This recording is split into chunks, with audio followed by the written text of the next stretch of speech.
Hello dear students. तो आज हम लोग मोल कॉन्सेप्ट 1 चैप्टर स्टार्ट कर रहे हैं, जो कि पहला लेक्चर है, some basic concepts of chemistry. इसमें हम लोग स्टार्ट करेंगे मैटर। तो मैटर अगर हम लोग कहें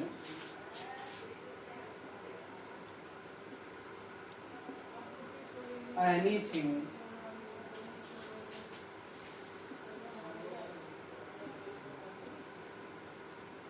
which occupied space and has mass is called matter। कोई भी चीज जो स्पेस ऑक्यूपाई करता है और जिसमें मास होता है उसको मैटर कहते हैं। अब मैटर का क्लासिफिकेशन हम लोग बहुत शुरू से ही पढ़ते आ रहे हैं, हाई स्कूल से ही। सॉलिड्स, लिक्विड्स और गैसेस। सॉलिड्स में definite shape,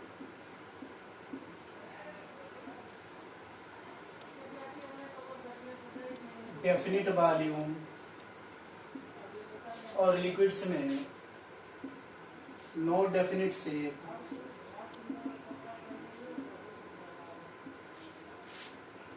but definite volume, और गैसेस में neither definite shape nor definite volume. ये तीन तरीके से क्लासिफाई किया गया है, सॉलिड, लिक्विड और गैस। पहला चैप्टर हम लोग स्टार्ट किया है, some basic concepts of chemistry. तो कोई भी चीज जो कि स्पेस ऑक्यूपाई करता है और जिसमें मास होता है उसको मैटर बोलते हैं। मैटर को फर्दर तीन तरीके से क्लासिफाई किया गया है, सॉलिड, लिक्विड और गैस।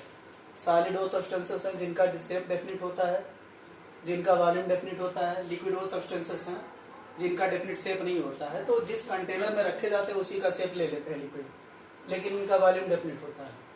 वहीं पर गैस जो होते हैं उनका ना तो डेफिनिट शेप होता है ना तो डेफिनिट वॉल्यूम होता है, और जिस कंटेनर में रखे जाते हैं उसका शेप और वॉल्यूम ऑक्यूपाई कर लेते हैं।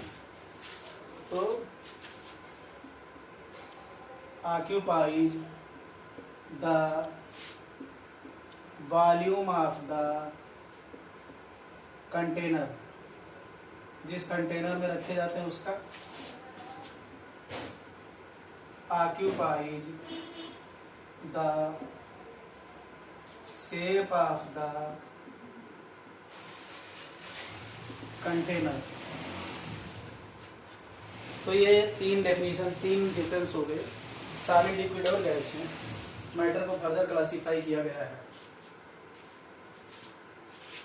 सॉलिड का डेफिनिट शेप और डेफिनिट वॉल्यूम होता है, लिक्विड का डेफिनिट शेप नहीं होता है लेकिन डेफिनिट वॉल्यूम होता है। और जबकि लिक्विड जिस कंटेनर में रखे जाते हैं उसका शेप ऑक्यूपाई कर लेते हैं। गैसेज ना तो डेफिनिट शेप होता ना तो वॉल्यूम, और जिस कंटेनर में रखे जाते हैं उसका वॉल्यूम और शेप दोनों ऑक्यूपाई कर लेते हैं।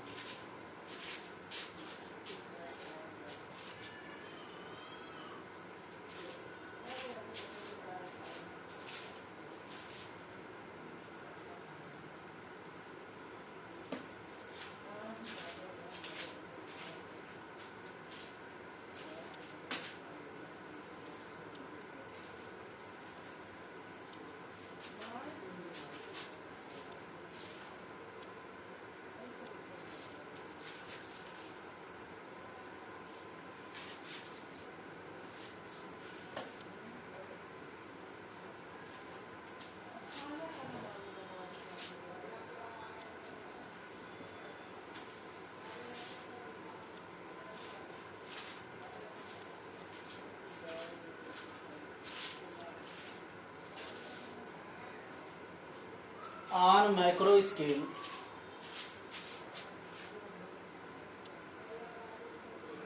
macroscopic scale,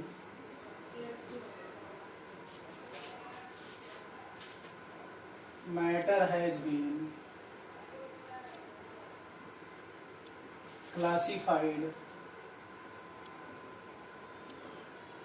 as follows.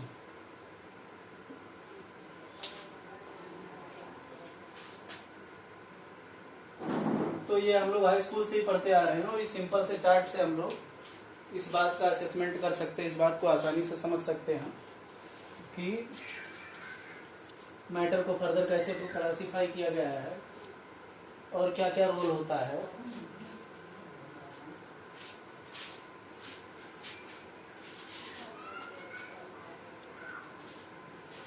तो मैटर को फर्दर क्लासिफाई किया गया है मिक्सचर, और मिक्सचर को फर्दर क्लासिफाई किया गया है होमोजीनियस और हेट्रोजीनियस। और दूसरा क्लासिफिकेशन है इसका प्योर सब्सटेंसेस। अच्छा, प्योर सब्सटेंसेस में फिक्स्ड कंपोजिशन। प्योर सब्सटेंसेस का मतलब फिक्स्ड कंपोजिशन, और प्योर सब्सटेंसेस को फर्दर क्लासिफाई किया गया है एलिमेंट्स और कंपाउंड्स में। अच्छा, mixture no fixed composition,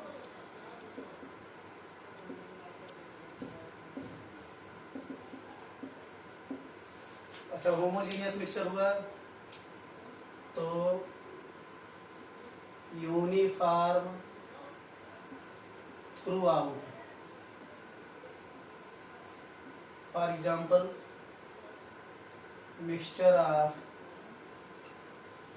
sugar and water. Heterogeneous कुछ भी मिक्सचर रख लो, mixture of sugar and salt. अच्छा, element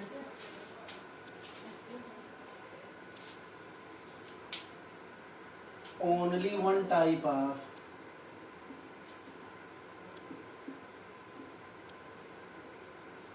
constituent particles, helium, argon, H2O2 compound more than one type of constituents particles CO2 CH4 etc. अब इस पूरे chart को हम ध्यान से देखेंगे तो बहुत ज़्यादा कॉम्प्लेक्स चीज़ नहीं, इसको हम बड़ी आसानी से समझ लेंगे। माइक्रोस्कोपिक स्केल पर मैटर को इस तरीके से क्लासिफाई किया गया है। मैटर को क्लासिफाई किया गया मिक्सचर और प्योर सब्सटेंसेस में। मिक्सचर में कोई फिक्स्ड कंपोजिशन नहीं होता है, किन्हीं भी दो चीज़ों को आप मिला दीजिए तो मिक्सचर हो जाते हैं। मिक्सचर एक बहुत जनरल टर्म है। अब मिक्सचर दो कैटेगरी के हो गए, होमोजीनियस और हेट्रोजीनियस। होमोजीनियस हो गया तो होमोजीनियस मिक्सचर का मतलब थ्रू आउट द कंपोजिशन जो है वो उसका सेम रहेगा। जैसे चीनी पानी का सोल्यूशन बना लिया जाए, नमक पानी का साल्ट वाटर का सोल्यूशन बना लिया जाए। हेट्रोजीनियस कुछ भी दो चीजें मिला दीजिए, शुगर और साल्ट हो गया, इनको आपस में मिला दो, हेट्रोजीनियस हो गया। प्योर सब्सटेंसेस का कंपोजिशन फिक्स होता है। अब प्योर सब्सटेंसेस की फर्दर दो कैटेगरी है, एलिमेंट्स और कंपाउंड्स। एलिमेंट्स में only one type of constituent particles. Constituent particles का मतलब जिनसे मिलकर वो बना है, तो one type of constituent particles, for example helium, argon, H2O2। Compounds more than one type of constituent particle, जैसे CO2 हो गया, CH4 हो गया एटसेट्रा। तो ये इस पूरे ग्राफ में ये सारी बातें हम लोग समझ सकते हैं बड़ी आसानी से, जो कि दिख रहा है। तो माइक्रोस्कोपिक स्केल पर मिक्सचर को ऐसे फर्दर क्लासीफाई किया गया है। अब थोड़ा सा ध्यान देना ही एलिमेंट्स पर।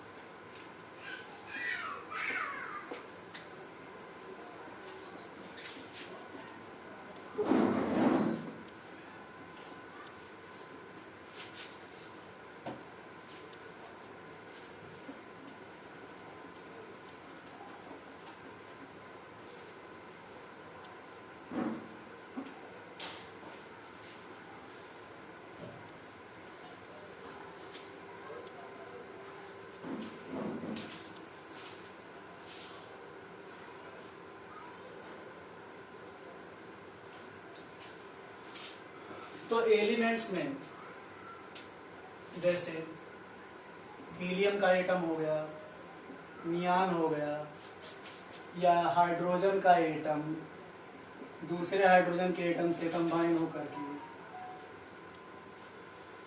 हाइड्रोजन का एक मॉलिक्यूल बनाया, तो H2 मॉलिक्यूल।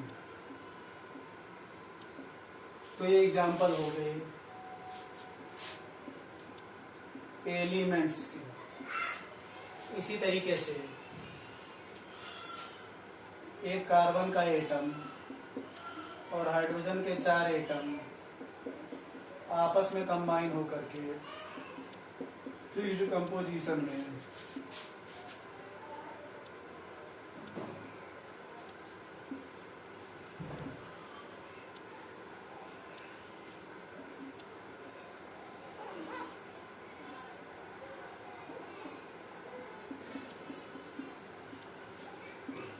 तो ये CH4 हो गया।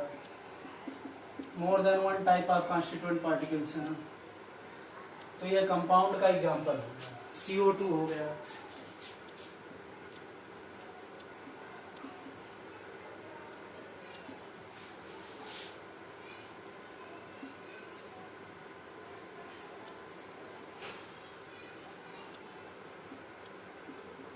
तो ये भी एग्जांपल हो गया कंपाउंड का।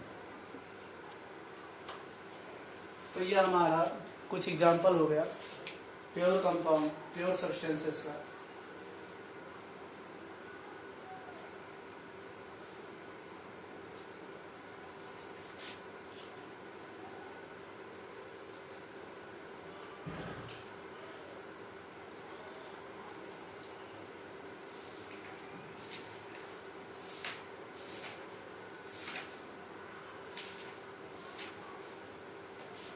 तो अब हम लोग इससे आगे बढ़ते हैं।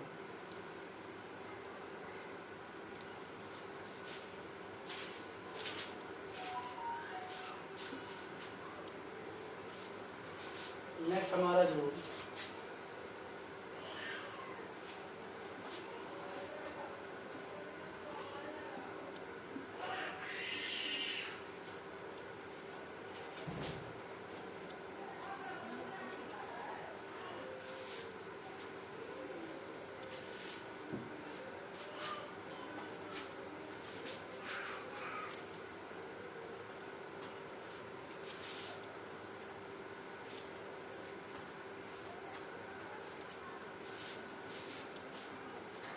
एग्जाम्पल हो गया वो हो गया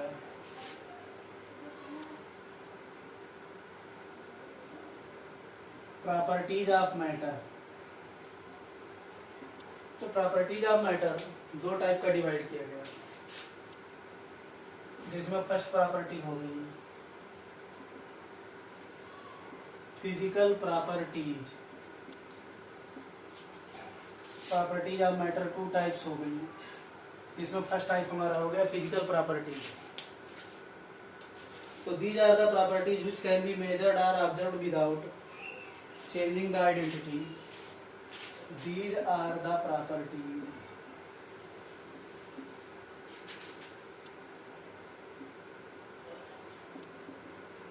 which can be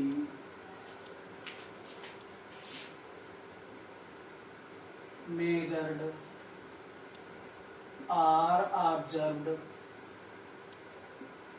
without changing the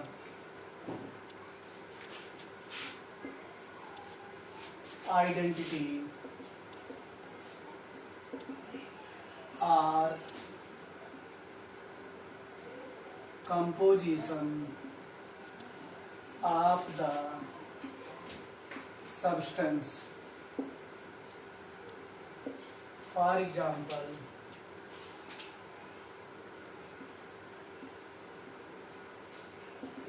हो गया colour, order, melting point, boiling point. Colour, order, melting point, boiling point, density etcetera.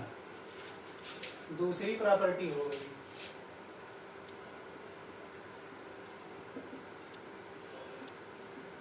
chemical properties.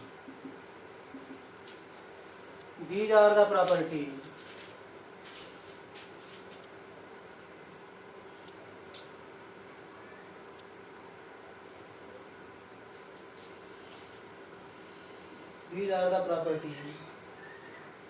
which can be measured or observed during a chemical change. These are the properties which can be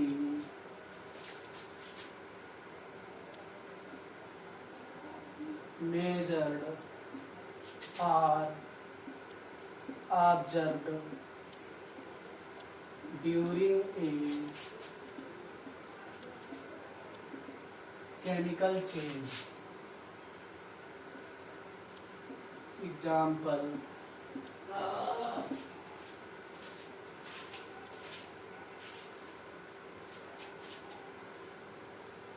acidity, basicity, combustibility, acidity, basicity, combustion, etc. अच्छा, solid substances को अगर हम heat देंगे तो liquid में convert होगा, और cooling करेंगे तो वापस सॉलिड में कन्वर्ट हो सकता है, और लिक्विड को फर्दर हीट देंगे तो गैस में कन्वर्ट हो सकता है, और गैस को ठंडा करेंगे तो लिक्विड में कन्वर्ट हो सकता है. और सॉलिड से अगर डायरेक्ट गैस में कन्वर्जन हो रहा है तो इस चीज को सब्लिमेशन कहा जाता है. तो ये हमारी properties of matter. Properties of matter कहा गया तो दो टाइप की प्रॉपर्टीज हो गई. ये ऐसी प्रॉपर्टीज हैं जिनको मेजर किया जा सकता है, ऑब्जर्व किया जा सकता है विदाउट चेंजिंग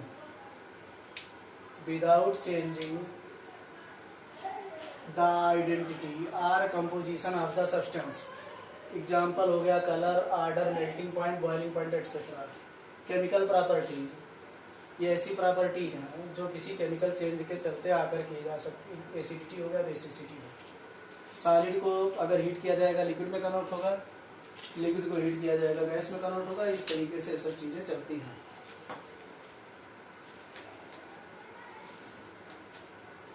अब हम लोग आ जाते हैं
laws of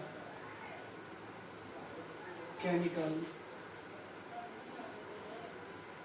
combinations, और इसमें फर्स्ट है law of mass conservation. Law of mass, तो laws of chemical combination, 5 law हैं जो कि केमिस्ट्री को गवर्न करते हैं।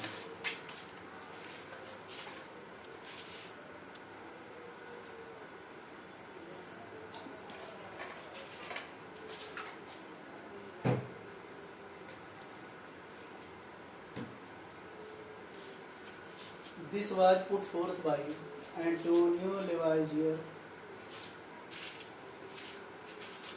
given by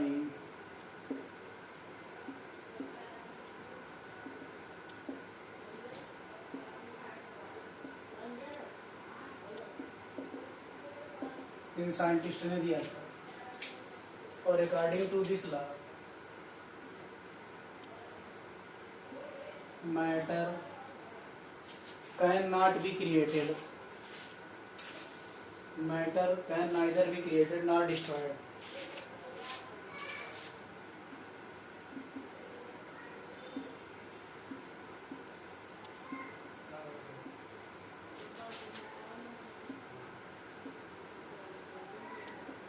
मैटर को ना तो क्रिएट किया जा सकता ना तो डिस्ट्रॉय किया जा सकता। यहाँ पर इसका पर्पज ये है कि mass of the substance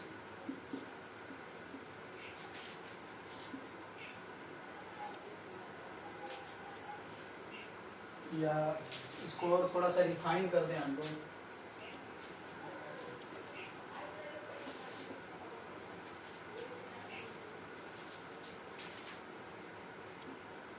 total mass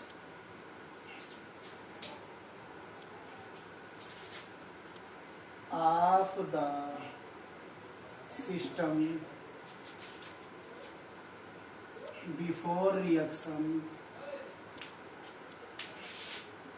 is equal to total mass of the system after reaction। तो मतलब जैसे कहा गया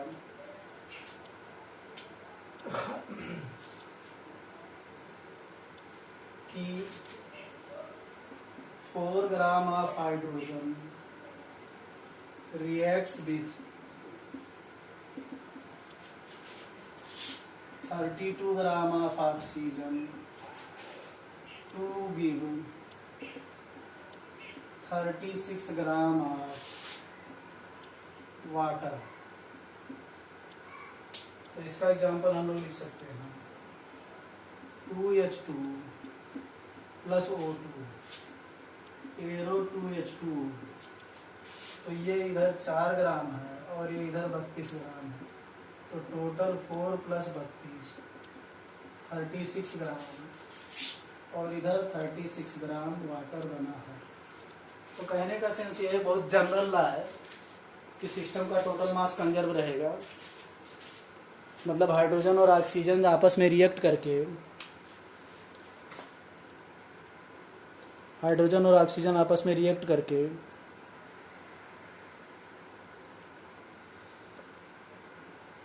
H2O बनाते हैं। तो 2 ग्राम हाइड्रोजन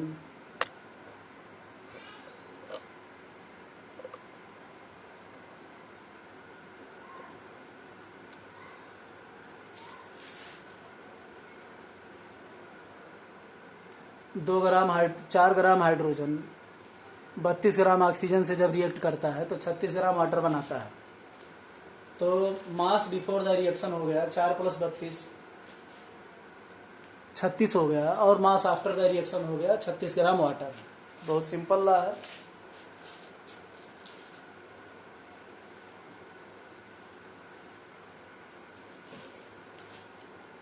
तो ये हमारा फर्स्ट लॉ हो गया, law of mass conservation. total mass before the reaction equals to total mass after the reaction.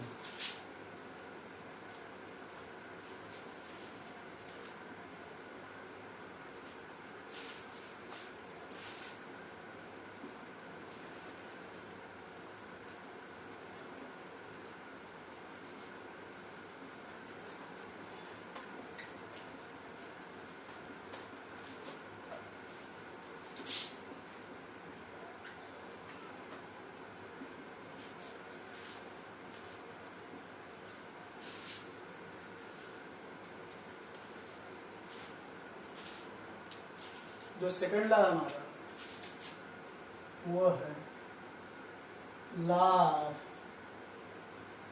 Definite proportion. तो law of definite proportion it was given by Joseph Proust.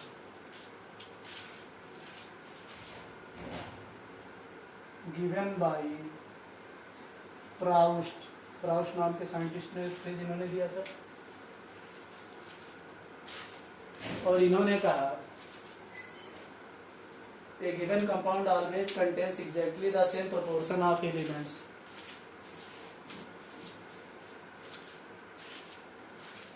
by their masses.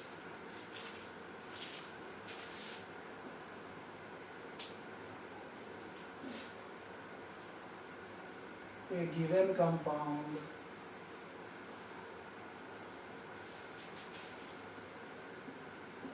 always contains the same proportion of elements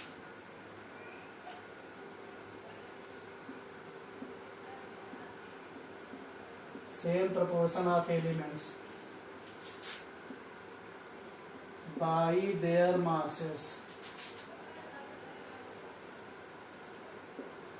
irrespective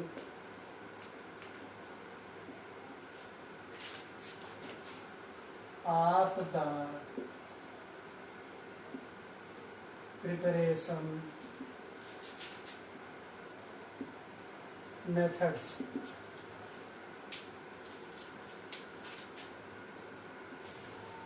A given compound always contains the same proportion of elements by their masses irrespective of the preparation methods. तो जैसे कहा गया कि कोई भी compound होगा उसका जो वो जिन कॉन्स्टिट्यूएंट एलिमेंट से मिलकर बना होगा उनका मास रेशियो हमेशा फिक्स रहेगा, वो चाहे जिस तरीके से बनाया जाए। मतलब अगर हम जैसे H2O ले लें तो H2O में 2 ग्राम हाइड्रोजन और 16 ग्राम ऑक्सीजन है, तो mass ratio of hydrogen and oxygen 2:16 that is 1:8। तो ये ऑलवेज फिक्स्ड है, हमेशा वैल्यू फिक्स। मतलब ये H2O किसी भी तरीके से बनेगा, बहुत सारे ऐसे रिएक्शन होंगे जिनसे H2O बन रहा होगा, लेकिन H2O कहीं पर भी बनेगा तो हाइड्रोजन और ऑक्सीजन का मास रेशियो हमेशा 1:8 रहेगा। कोई और कंपाउंड हम ले लें, जैसे CO2 हम ले लें, तो यहाँ पर 12 ग्राम कार्बन है, 32 ग्राम ऑक्सीजन है, तो mass ratio of carbon and oxygen तो 12:32 तो 3:8। तो CO2 जब भी बनेगा तो कार्बन और ऑक्सीजन का जो मास रेशियो होगा हमेशा 3:8 होगा। तो लॉ ऑफ डेफिनिट प्रोपोर्शन यही कहता है कि कोई भी कंपाउंड में जिन एलिमेंट्स से मिलकर बना है उन एलिमेंट्स का जो मास रेशियो है वो हमेशा फिक्स रहेगा।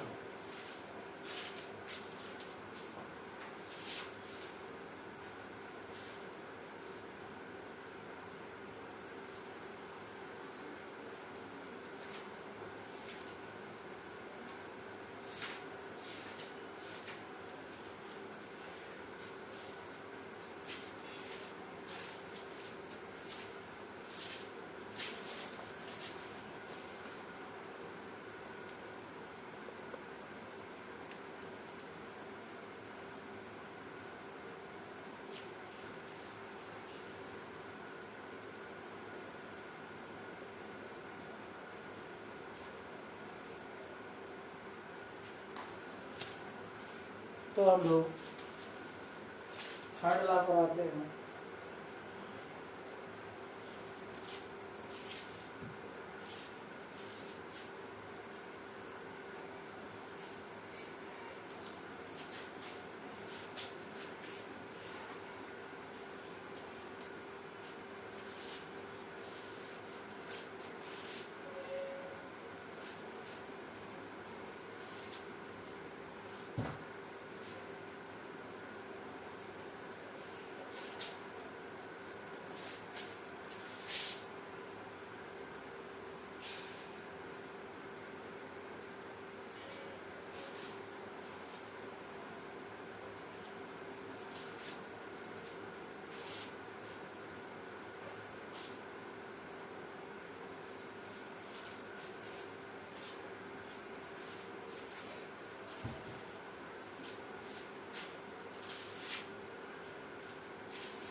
थर्ड लॉ जो हमारा है वो लॉ मल्टीपल प्रोपोर्शंस है।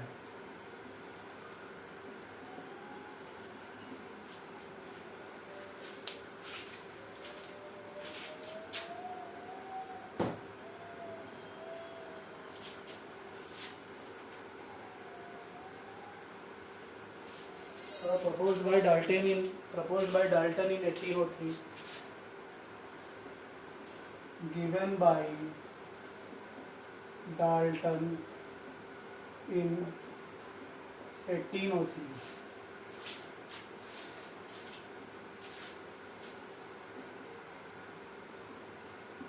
According to this law, ये ला ये कहता है if two elements can combine to form more than one compound,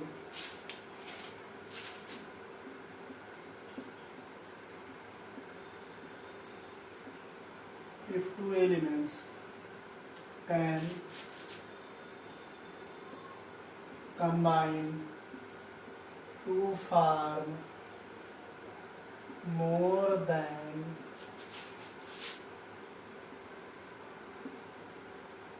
one compound,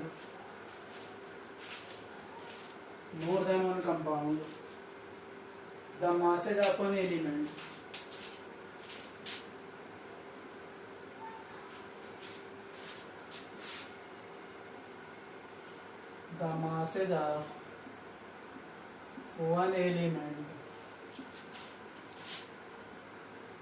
that combines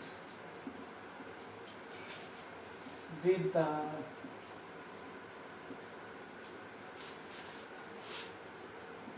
fixed mass of other elements are in the simple whole number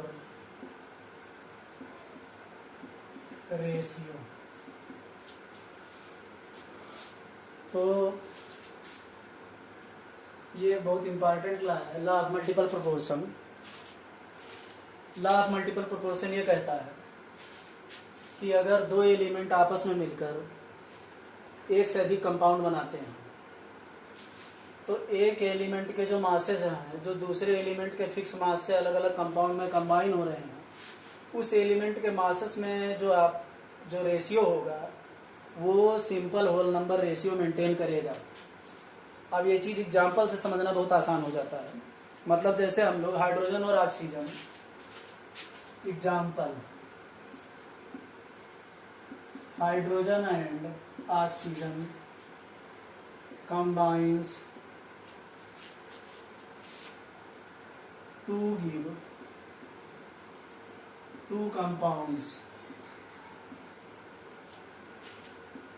H2O and H2O2। अब यहाँ पर 2 gram hydrogen है, 16 gram oxygen, यहाँ पर 2 gram hydrogen है और 32 gram oxygen है। अब यहाँ पर हम देखें तो हाइड्रोजन और ऑक्सीजन आपस में मिलकर दो कंपाउंड बनाते हैं H2 और H2O2। इसमें हाइड्रोजन का मास फिक्स हो गया, तो हाइड्रोजन का मास फिक्स्ड हो गया। तो ऑक्सीजन का मास, तो mass ratio of oxygen, mass ratio of oxygen in H2O and H2O2।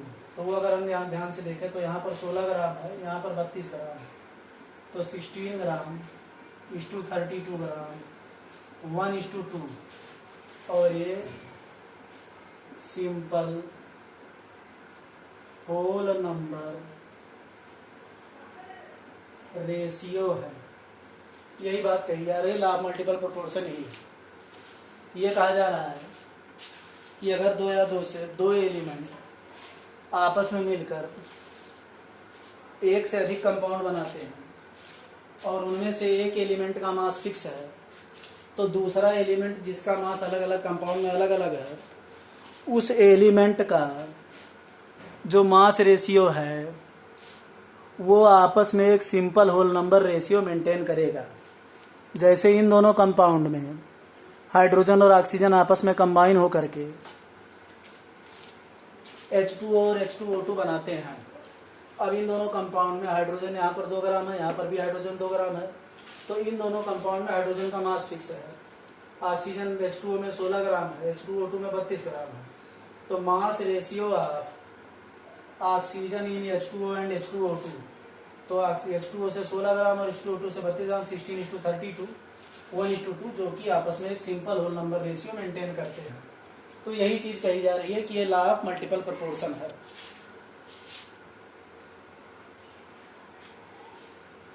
इस लॉ पर अच्छे अच्छे न्यूमेरिकल बनते हैं, मेंस में क्वेश्चन भी आ जाता है। तो इस पर अभी हम लोग एक एग्जांपल और करेंगे और ध्यान से इस बात को समझेंगे।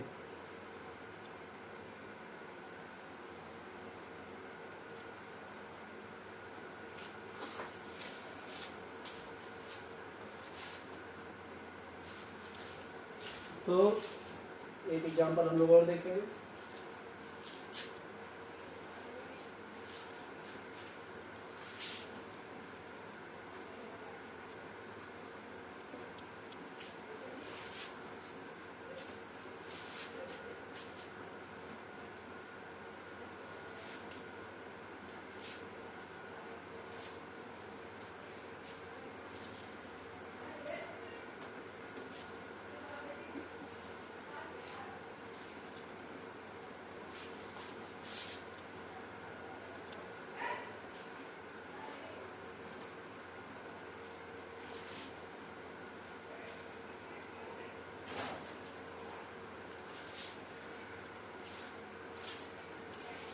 जैसे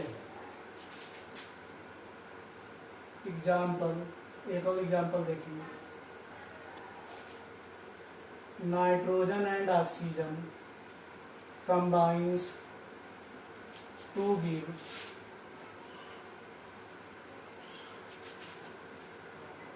following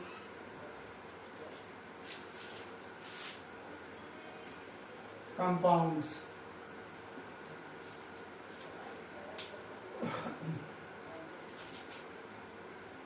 तो कंपाउंड्स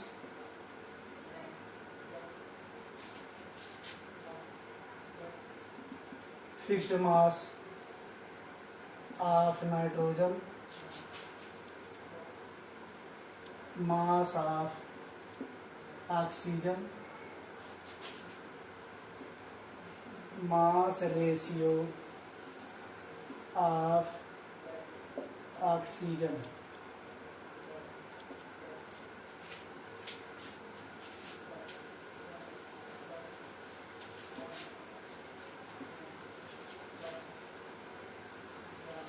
तो नाइट्रोजन और ऑक्सीजन आपस में मिलकर N2O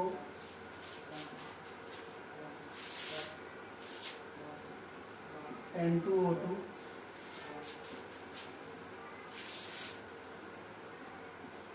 N2O3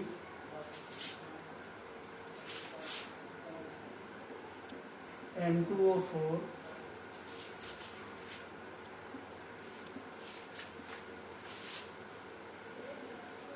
N2O5, 5 कंपाउंड।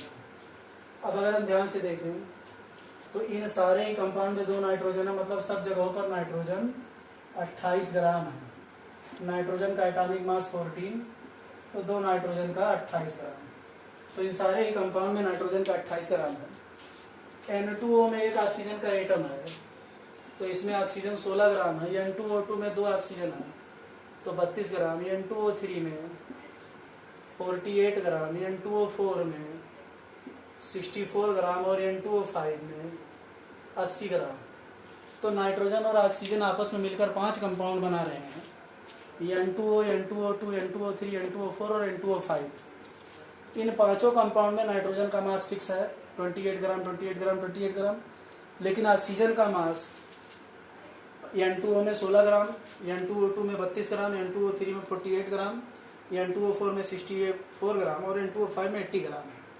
तो अगर हम इनका मास रेशियो देखें तो ये जो मास रेशियो आएगा 16 से सबको डिवाइड कर दें तो 1:2:3:4:5। तो ये सब सिंपल होल नंबर रेशियो आपस में मेंटेन रखते हैं, और ये हमारा लॉ ऑफ मल्टीपल प्रोपोर्शन होगा।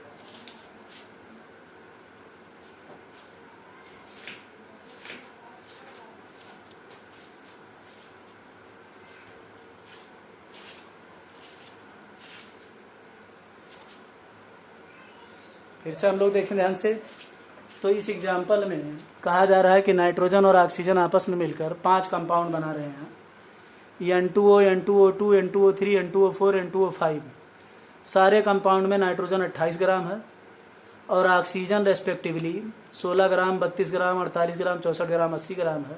और इन पांचों ही कंपाउंड में अगर ऑक्सीजन का मास रेशियो देखें तो 1:2:3:4:5 है, जो कि सिंपल होल नंबर रेशियो है। तो यही बात कही जा रही है कि जब 2 या 2 से अधिक कंपाउंड आपस में मिलकर, 2 या 2 से 2 एलिमेंट आपस में मिलकर 1 या 1 से अधिक कंपाउंड बनाते हैं, तो एक एलिमेंट का मास, एलिमेंट जो दूसरे एलिमेंट के फिक्स मास से कंबाइन करता है, उन एलिमेंट्स का आपस का मास रेशियो एक सिंपल होल नंबर रेशियो में होता है।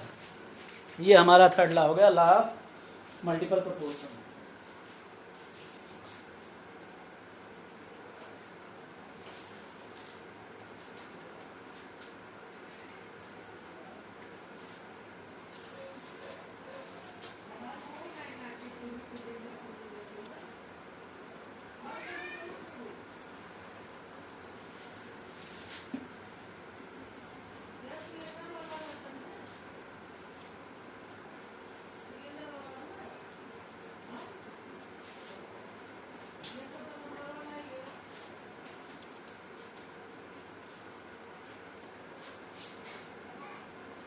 नेक्स्ट 4th है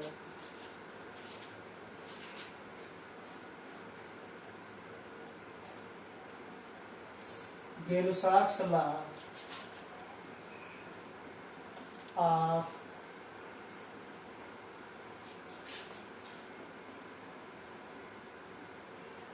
gaseous volumes.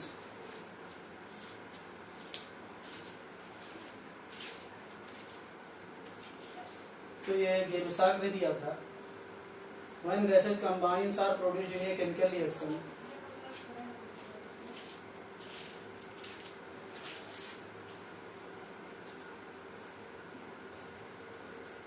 when gases combines are produced in a chemical reaction,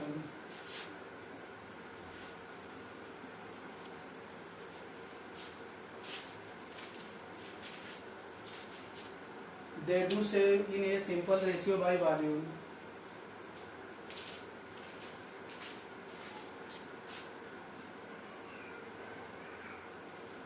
they do so in a simple ratio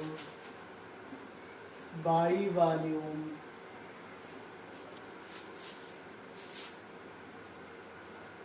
provided that provided that all gases are at same temperature and pressure.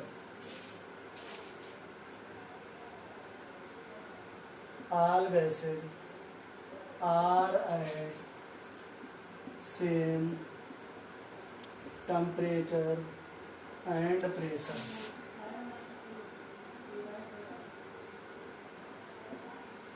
कहा जा रहा है कि अगर सारे gases same temperature और pressure पर हैं तो उनके रिएक्शन को उनके वॉल्यूम के टर्म में भी लिखा जा सकता है।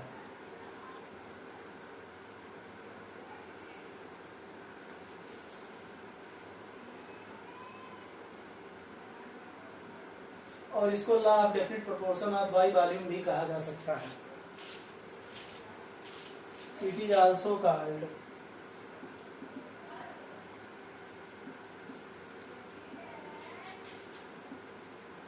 लॉ ऑफ डेफिनिट प्रोपोर्शन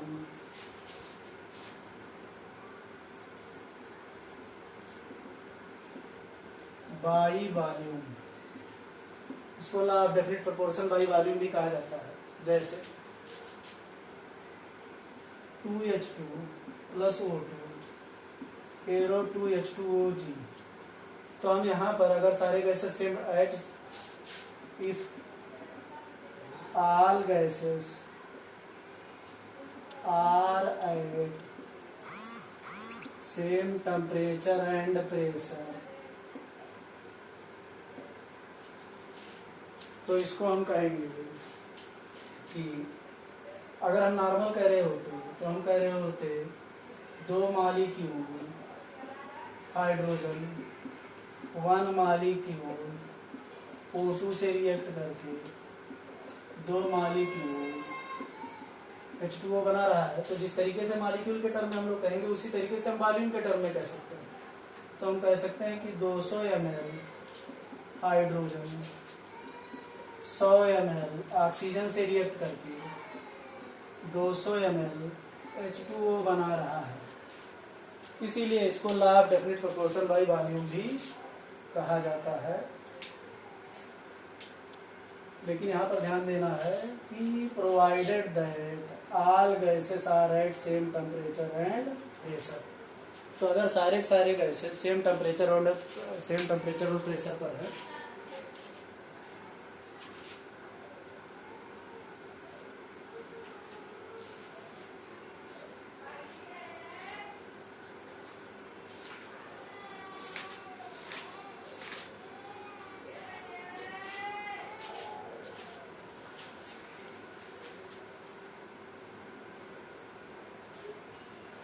तो ये हमारा हो गया Gay Lussac's law of gaseous volumes.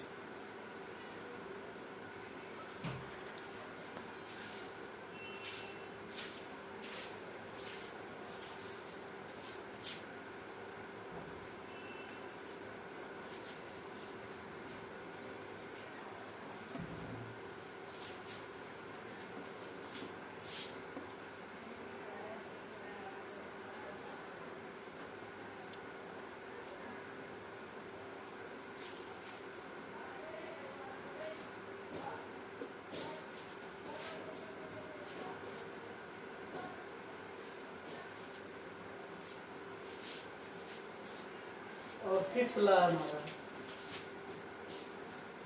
जो कि लास्ट है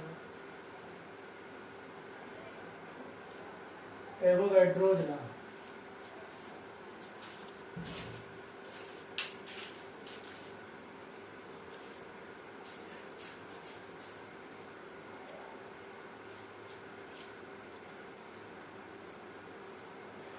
Equal volume of gases at the same temperature and pressure should contain equal number of molecules.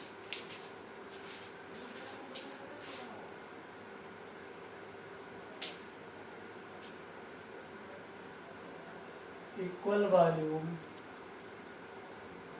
of the gases at same temperature and pressure should contain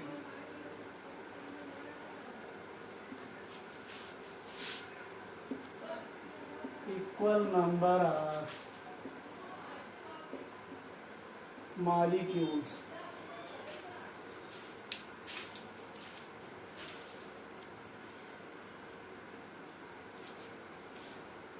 he has made a distinction between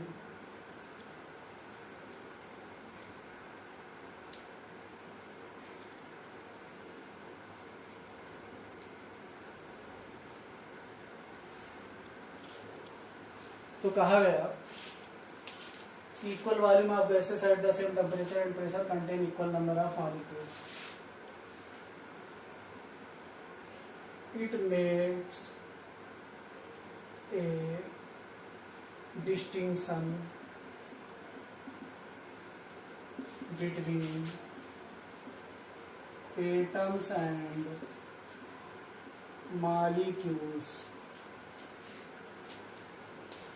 तो ये अभी हम लोग ऐसा क्यों होता है, ये हम लोग गैसेस स्टेट में भी पढ़ेंगे. जब हम लोग आइडियल गैस इक्वेशन पढ़ लेंगे तो वहाँ पर बड़ी आसानी से इस बात को दिखाया जा सकता है कि अगर टेम्परेचर और प्रेशर सेम हो तो इक्वल वॉल्यूम गैसेस में इक्वल नंबर ऑफ मोल्स होंगे.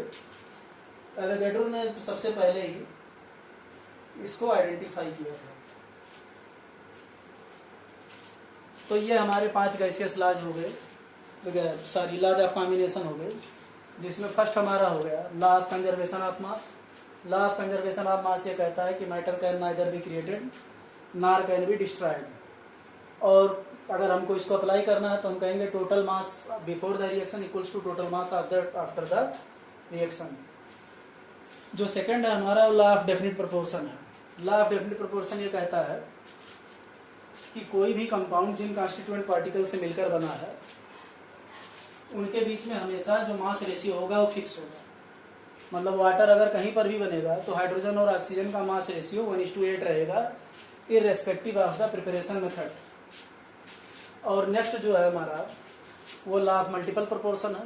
लॉ ऑफ मल्टीपल प्रोपोर्शन ये कहता है कि अगर 2 एलिमेंट आपस में मिलकर एक से अधिक कंपाउंड बनाते हैं तो वो एलिमेंट जो किसी दूसरे एलिमेंट के सारे कंपाउंड में फिक्स्ड मास से कंबाइन होता है उस पर्टिकुलर एलिमेंट के मास रेशियो हमेशा सिंपल होल नंबर रेशियो रहेंगे. उसका भी हम लोगों ने एग्जांपल देखा, नाइट्रोजन के 5 ऑक्साइड और हाइड्रोजन के H2 और H2O2. फिर आ गया Gibbs law of gaseous volume. तो अगर टेम्परेचर प्रेशर फिक्स है तो जो रिएक्शंस होती हैं उनको गैसेस के रिएक्शंस को उनके हम वॉल्यूम के टर्म में रिप्रेजेंट कर सकते हैं. फिर आ गया एवोगैड्रो लॉ.